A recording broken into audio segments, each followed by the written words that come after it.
Good morning प्रिय विद्यार्थियों, कैसे हैं आप सब। उम्मीद करते हैं आप लोग अच्छे होंगे।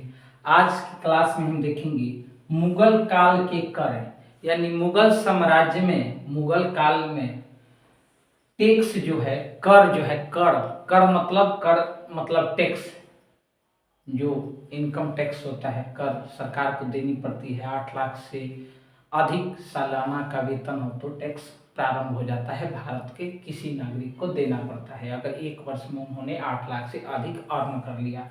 तो वैसे ही मुगल शासन काल में हर चीजों पे टैक्स लगाया जाता था। आइए हम आज की क्लास में जानते हैं जजिया कर, यानी जजिया टैक्स। जजिया नाम का एक कर था, जजिया टैक्स।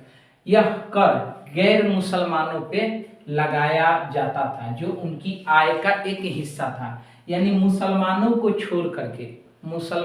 छोड़ करके जो गैर मुस्लिम हैं उन पे एक कर लगाया गया था।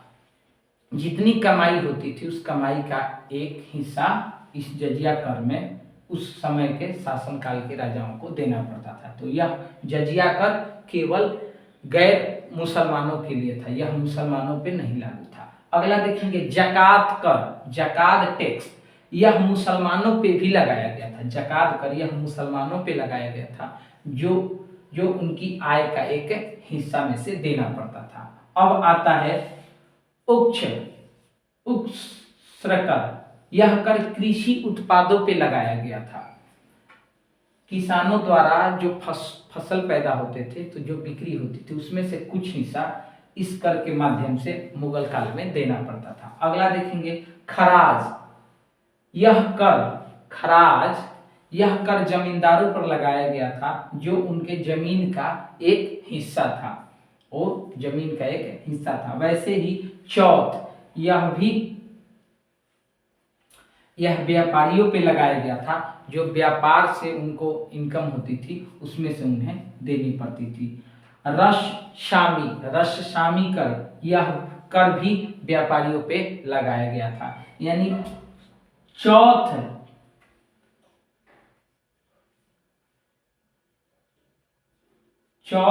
कर और सरसामी कर, ये दोनों कर व्यापारी वर्गों पे लगाया गया था।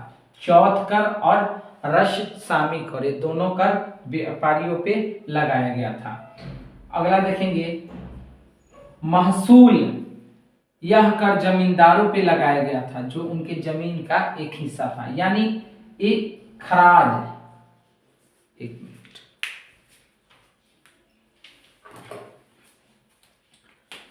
जो खराज कर था, खराज